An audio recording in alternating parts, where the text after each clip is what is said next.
Hi, Dr. Stern here, and today I'm going to share with you a great tip to help you get a great night's sleep. I'm going to be talking about caffeine.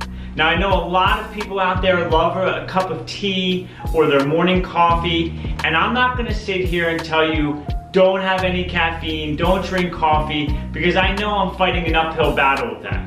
However, caffeine does one incredible thing for you that's going to inhibit you from getting a great night's sleep if you have caffeine too late in the evening time. It increases cortisol and epinephrine. Now, those are your adrenal hormones that are released from stress and give your body energy, and what it does is it suppresses your melatonin. Now, melatonin is a natural hormone that your body makes to help you fall and stay asleep.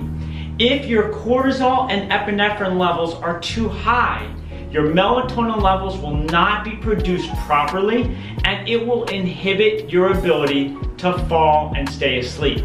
Now, what time should you stop drinking coffee or tea or any form of caffeine so that this process doesn't happen?